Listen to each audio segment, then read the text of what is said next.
الحمد لله نحمده ونستعينه ونستغفره ونعوذ بالله من شرور أنفسنا ومن سيئات أعمالنا من يهده الله فلا مضل له ومن يضلله فلا هادي له ونشهد أن سيدنا وسندنا وحبيبنا وحبيب قلوب طبيبنا ومولانا محمدا عبده ورسوله الذي أرسله بالحق بشيرا ونذيرا وداعيا إلى الله بإذنه وسراجا منيرا أما بعد فأعوذ بالله من الشيطان الرجيم بسم الله الرحمن الرحيم إن الله وملائكته يصلون على النبي يا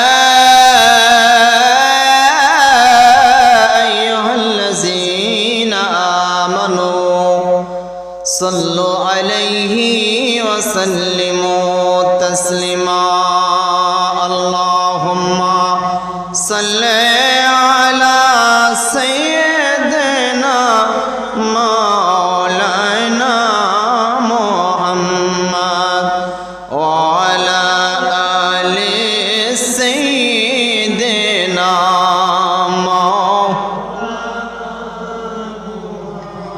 নবী গো আপনার ভালোবাসা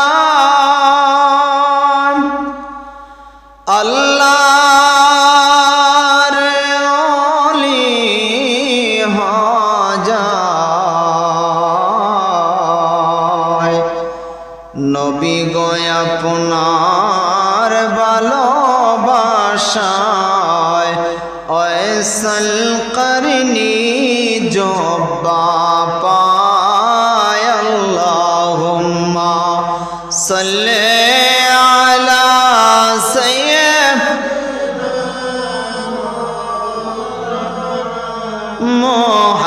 मुहम्मद अला आले सय्यिदना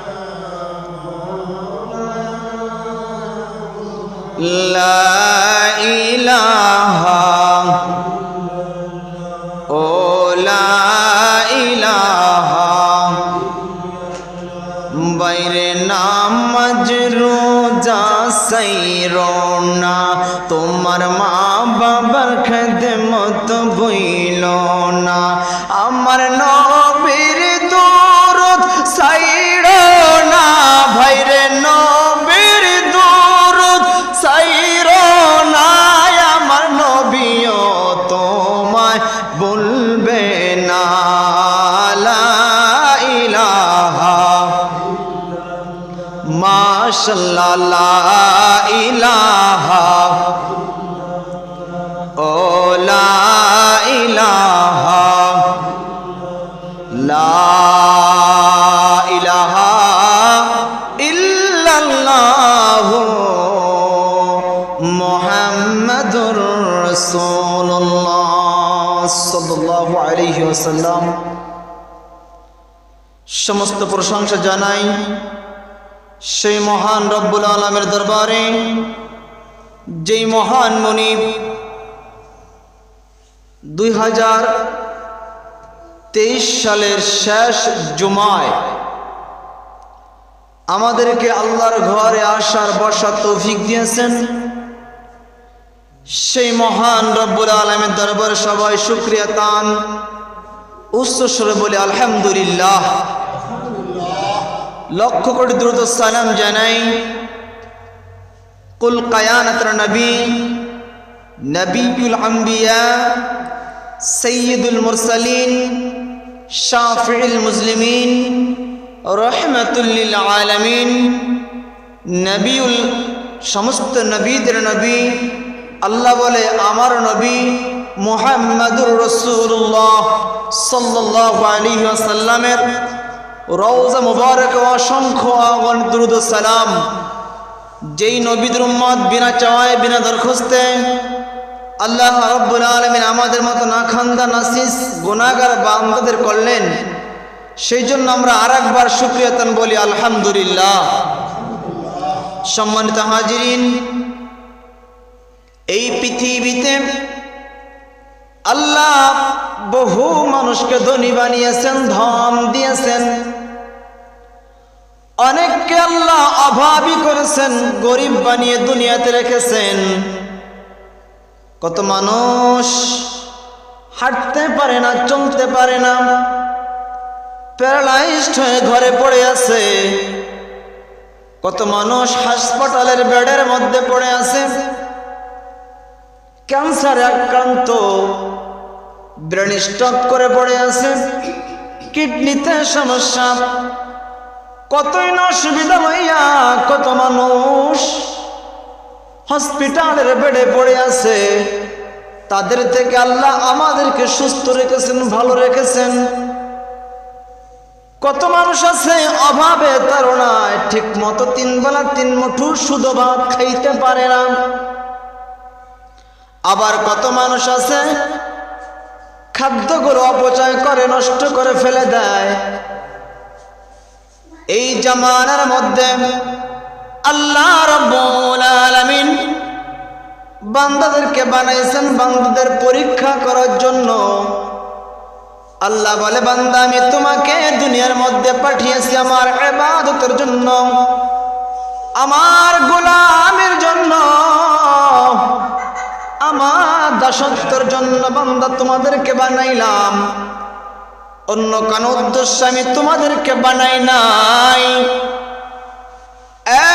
বান্দারা, আমি মালিক, তোমাদেরকে খাওয়াই, তোমাদেরকে পড়াই, তোমাদের সমস্ত নাজ নিয়ামত আমার দিয়া তোমরা ভক্ষণ করো। তোমরা যেই গাছপালা তরুলতা বৃক্ষ যা কিছু দেখো, যত পশু পাখি দেখো, সমস্ত গোলাম নিশি রাতের 2 ভাগ পার হয়ে যাওয়ার পরে সমস্ত পশু পাখি জীবজন্তু আমি আল্লাহ রাব্বুল আলামিনের জিকির করে, আমি আল্লাহ রাব্বুল আলামিনকে স্মরণ করে, আমাকে স্মরণ কইরা তারা যখন জমিনের মধ্যে বের হয়, আমি প্রত্যেকটা মাখলুকের রিজিক তার মুখের মধ্যে তুলে দেই। একমাত্র মানুষ যাদেরকে আমি আশরাফুল মাখলুকাত করে সৃষ্টি করলাম, তারাই আমার শুকরিয়া আদায় করে না, আমার জিকির করে না। আমি যে আল্লাহ রাব্বুল আলামিন এটা তারা স্বীকারই করতে চায় না। তাদের যে একজন দুনিয়া ছেড়ে চলে আসতে হবে এটা তারা মনেই করে না। অথচ আমি আল্লাহ যখন ইচ্ছা একজন বান্দা জান আমি আল্লাহ নিয়ে যাব, পৃথিবীর কোন মানুষ তাদেরকে আটকাইতে পারবে না। পৃথিবীর কোন মানুষ তাদেরকে কোন কাজের মধ্যে বলেন না কেন কিছুর মধ্যে আটকে রাখতে পারবে না। এই দুনিয়াটা ক্ষণস্থায়ী, চিরস্থায়ী হল আখিরাত। এই দুনিয়াতে আমি যাদেরকে ধন সম্পদ দিলাম, তারা ধন সম্পদের মোহে পড়ে আমি আল্লাহকে ভুলে গেল। যাদেরকে গরিব বানাইলাম, মিসকিন বানাইলাম, অসহায় বানাইলাম, তারা গরিবত্বের কারণে আমি আল্লাহকে ভুলে গেল। এই জন্য আমার বাবারা, আমার বন্ধুরা রে, মুসা আলাইহিস সালামের জামানায় মুসা আলাইহিস সালাম তুর পাহাড়ের দিকে যাচ্ছেন, আল্লাহর সঙ্গে কথা বলবেন। এমন সময় একজন ধনী ব্যক্তি এসে মুসাকে ডাক দিয়ে বলে, এ মুসা পয়গম্বর, আপনি তো আল্লাহর কাছে যান, আল্লাহর সঙ্গে কথা বলেন, আল্লাহকে জিগাইবানি রে মুসা, আমার এত ধন সম্পত্তি কি করলে আমার এত ধন সম্পত্তি কমে যাবে, কি করলে আমার ধন কমবে? মুসা বলে, আল্লাহর কাছে জিগাইব, সমস্যা নাই। মুসা যাচ্ছে, যাইতে যাইতে মুসা বহুদূর যাওয়ার পরে দেখে একটা বৃদ্ধা মহিলা বসে আছে। বলে, মুসা রে কোথায় যাও? বলে, আমি আল্লাহর সঙ্গে কথা বলার জন্য তুর পাহাড়ে যাচ্ছি।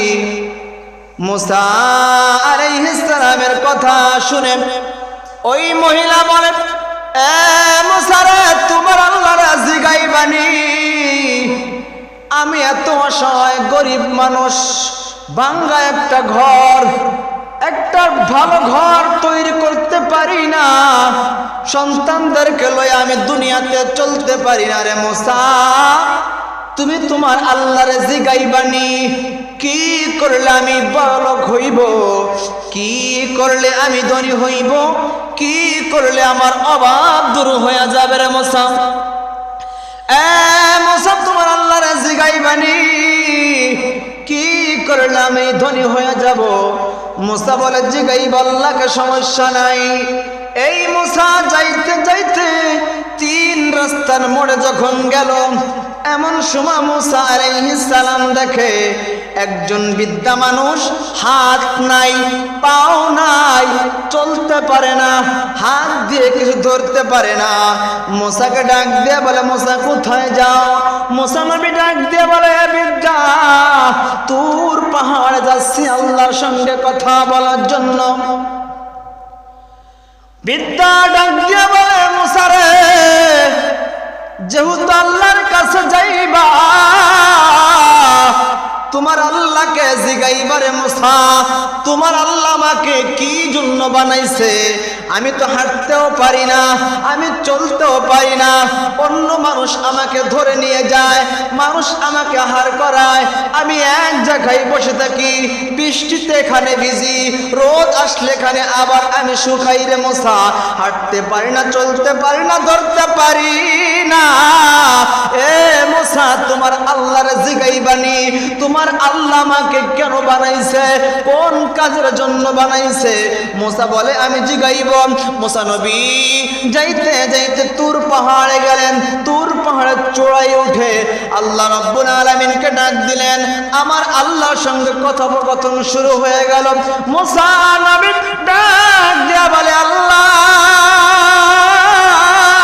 ও আমার প্রভু, আমি তোমার কাছে জানতে চাই রে আল্লাহ, ও রব্বুল আলামিন, একজন তোমার বান্দা আমার কাছে জিজ্ঞাসা করেছে, এ মুসা, আমি এত ধনী, কি করলে আমার ধন কমে যাবে, কি করলে আমার সম্পদ কমে যাবে? আল্লাহ, তুমি আমাকে বলে দাও, ওই বান্দা কেন ধনী থেকে ধনী কিভাবে গরিব হবে? আমার আল্লাহ ডাক দিয়ে বললেন, মুসা রে, আমার ওই বান্দাকে বলে দিবা, ওই বান্দা যেন যাকাত দিয়া বন্ধ করে দেয়। যাকাত দিলে সম্পদ বৃদ্ধি পায়, সম্পদ বৃদ্ধি পায়, দান করলে সম্পদ বৃদ্ধি পায়। আমরা মনে করি আমি দান করলাম, এই দান করার কারণে আমার সম্পদ মনে হয় কমে গেল, আমার কাছে আছে 5,000, আমি 100 টাকা দান করলাম, এই 100 টাকায় মনে হয় আমার কমে গেল।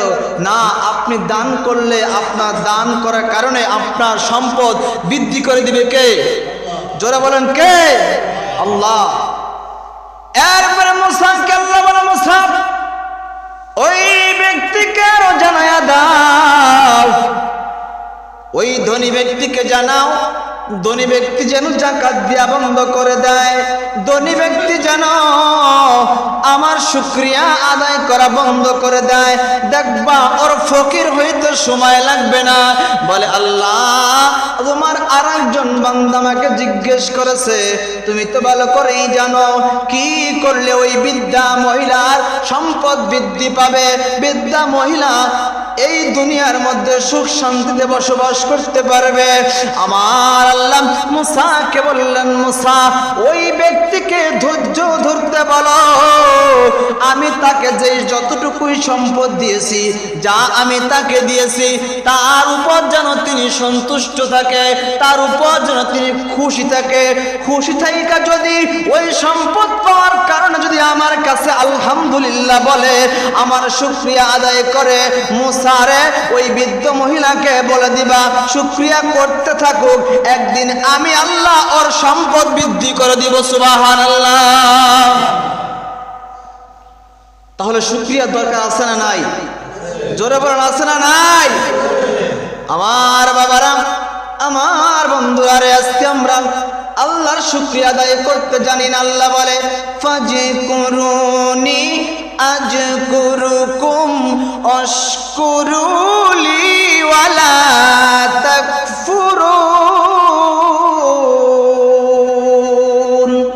এ আমার বান্দারা, ফাজকুরুনি তোমরা আমাকে স্মরণ করো, আজকুরুকুম আমি তোমাদেরকে স্মরণ করব। বান্দা তোমরা আমি আল্লাহকে আল্লাহ বলে ডাকো। এ বান্দা তোমরা যদি আমি আল্লাহকে আল্লাহ বলে ডাকতে পারো, বান্দা আমি তোমাদের গুনাহগুলো মাফ করে দিব। আর বান্দা তোমরা মনে রাখবা, আমি আল্লাহ রাব্বুল আলামিনের শুকরিয়া তোমরা আদায় করো। যদি আমার শুকরিয়া আদায় না করো, আমি তোমাদের নিয়ামত রাজি ছিনিয়ে নিব, আমি তোমাদের নিয়ামত রাজি ছিনিয়ে নিব। আর যদি তোমরা আমি আল্লাহর শুকরিয়া করো, আমি তোমাদের নিয়ামতগুলো আরো বৃদ্ধি করে দিব। সুবহানাল্লাহ। এরপরে মুসা আলাইহিস সালাম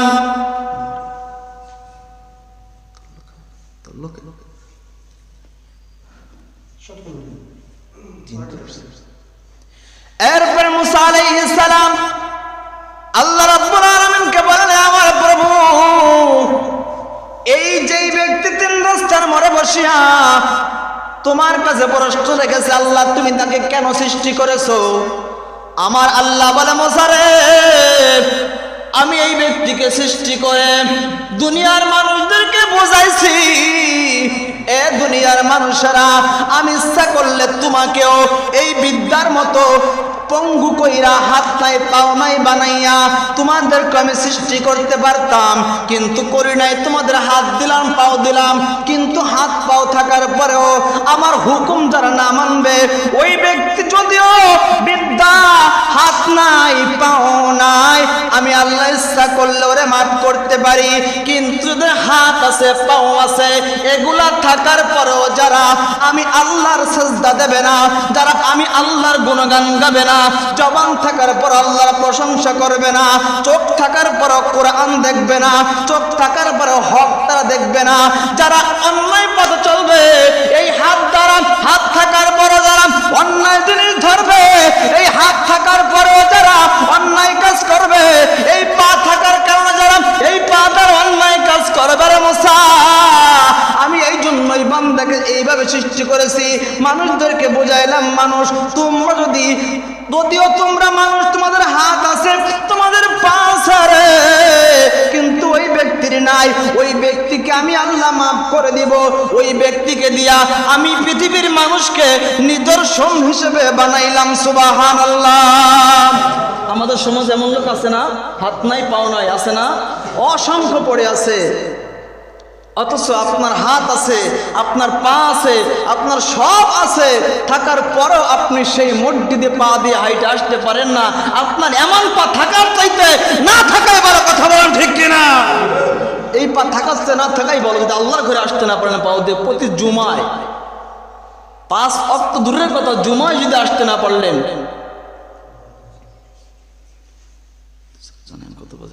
এরপরে একটা জিনিস লক্ষ্য করেন, আল্লাহ আপনাকে সৃষ্টি করেছে ইবাদতের জন্য, আল্লাহ আপনাকে দুনিয়াতে ইবাদতের জন্য সৃষ্টি করেছেন, ইবাদত কিন্তু আল্লাহ করেন না আপনি। অনেকে বলে শরীয়তের নামাজ না পড়লেও চলে, মারফতের নামাজ পড়ি। আর যদি শরীয়তের নামাজ তোমার না, কিসের মারফত তোমার? শরীয়ত ছাড়া কোনোদিনও তরিকত হয় না, তরিকত ছাড়া হাকিকত হয় না, মারফত তো দূরের কথা। শরীয়ত এরপর তরিকত, এরপরে হাকিকত, এর পরে যায় মারফত। এখানে আমি প্রশ্ন করি, আপনারা যারা নামাজে আসেন নাই, কয়জন ফজরের নামাজ পড়ছেন বলতে পারবেন? এখানে কয়জন ফজরের নামাজ পড়ছেন? অথচ দিন রাতটা ভর আপনারা ফজরের আযানের আগ পর্যন্ত আপনারা গাজীর গান শুনলেন। আমি স্পষ্ট ফতোয়া দিচ্ছি এখান থেকে, গান জায়েজ আবার গান হারাম। আল্লাহ রাব্বুল আলামিন সূরা লুকমানের মধ্যে লাহওয়াল হাদিস দিয়ে গানকে একদম জাহান্নামের রাস্তার কথা বলেছেন। আরেকটা আয়াতের মধ্যে আল্লাহ বলেছেন, যেই শের দ্বারা, কালাম দ্বারা মানুষের সুরিপু জাগ্রত হয়। আমি গানের কথা বলছি, বাজনা না। যেই গান দ্বারা মানুষের সুরিপু জাগ্রত হয়, যেই গান দ্বারা আল্লাহ এবং রাসূলের কথা স্মরণ হয়, এই গান জায়েজ। মাইকের মাধ্যমে বহুদূর আওয়াজ যাচ্ছে, আমি স্পষ্ট ভাষায় বলতেছি, যেই গান দ্বারা, যেই শের দ্বারা, যেই কবিতা দ্বারা, যেই ছন্দ দ্বারা, যেই সামা দ্বারা মানুষের সুরিপু জাগ্রত হয়, মানুষের আল্লাহ এবং তার রাসূলের মহব্বত পয়দা হয়, এই গান হাজারবার জায়েজ।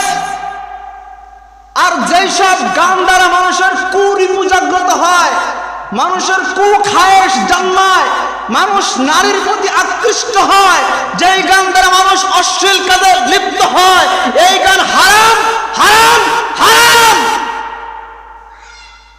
এর মধ্যে দেখেন, গানের বাজনার বিষয়ে কয়েকটা শর্ত রয়েছে। বর্তমান ফিতনার জামানা, ফাসাদের জামানা।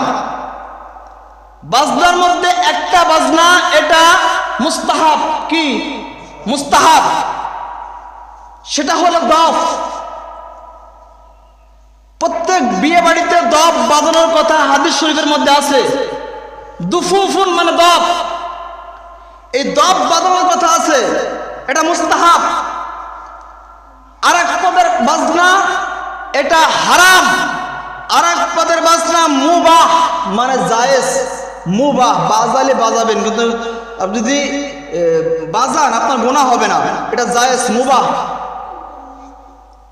সমস্ত ফুকাহে কেরাম, আইম্মা কেরাম, চারটা মাযহাব, চারো মাযহাবের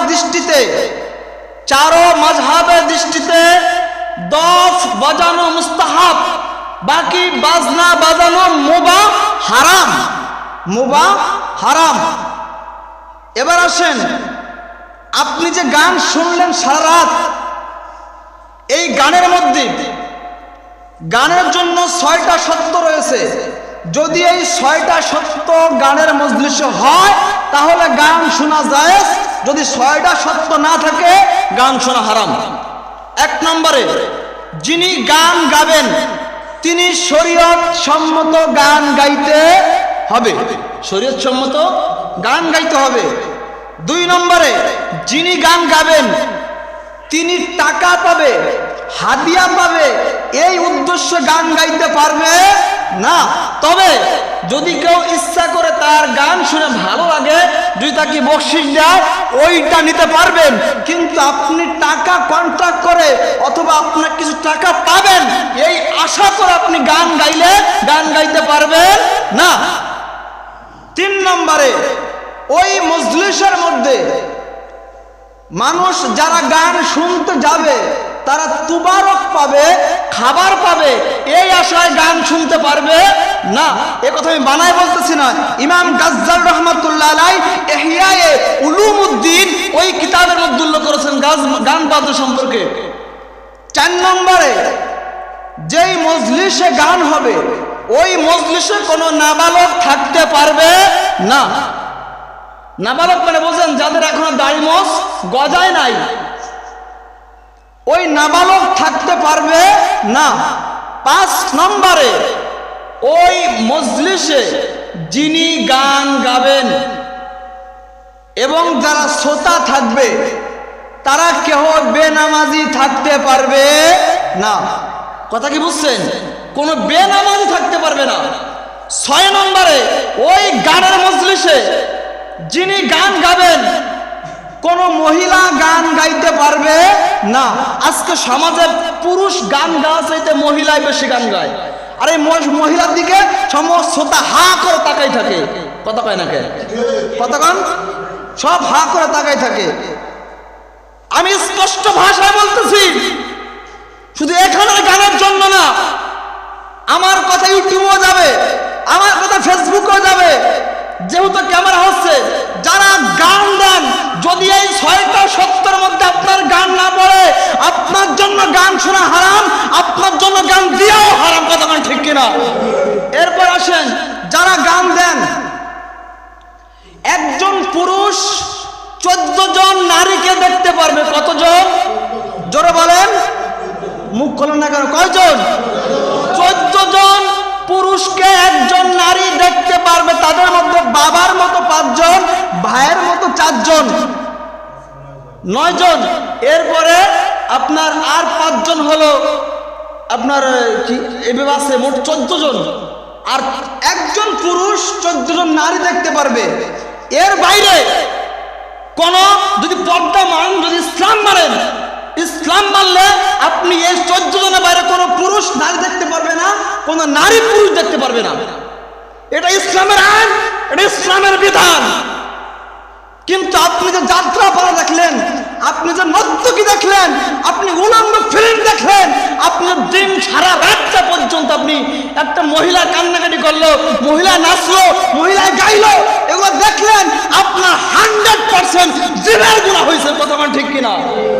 আপনি কি মনে করেন আপনি জিনা করলে জিনা?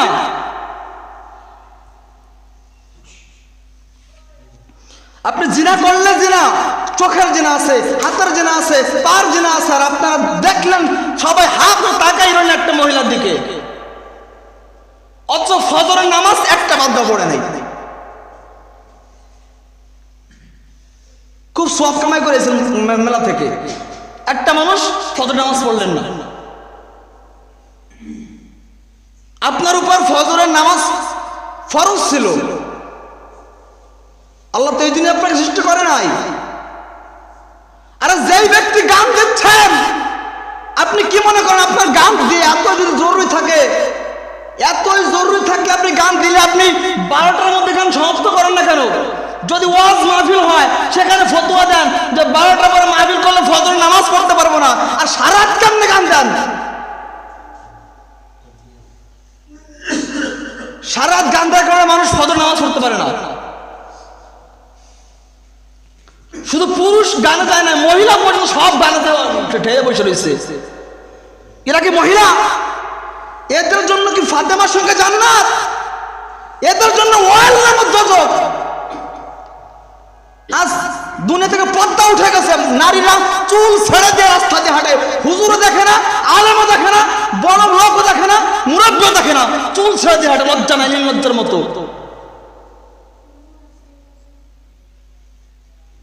এদেরকে রাসূল বলেছে দাউস, আর দাউসু লা ইয়াদখুলুল জান্নাতা। যারা দাউস তাদের জন্য জান্নাত হারাম, হারাম, হারাম। এই জন্য যার যার পরিবেশে বাঁচান, যার যার পরিবার সে বাঁচান। আপনি ধরা খাবেন।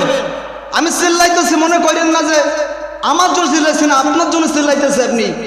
আপনি যদি এখন এইগুলোর কন্ট্রোল না করতে পারেন, খালি ময়ূরে দেখেন মুগুরি বাড়ি কারে কয়, খালি ময়ূরে দেখেন আপনার পরিবারের জন্য আপনি কি ধুয়ে গেলেন পরিবারে।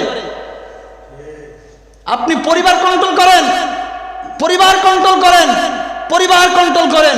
আমি এই মেম্বার থেকে বলে যাচ্ছি, আমার যারা বেতন দেন আর না দেন, আমার রাখলে আপনারা দিবেন, না রাখলে দিবেন না। কিন্তু এমন মুসল্লি আছে মসজিদে পাড়া পর্যন্ত দেয় না,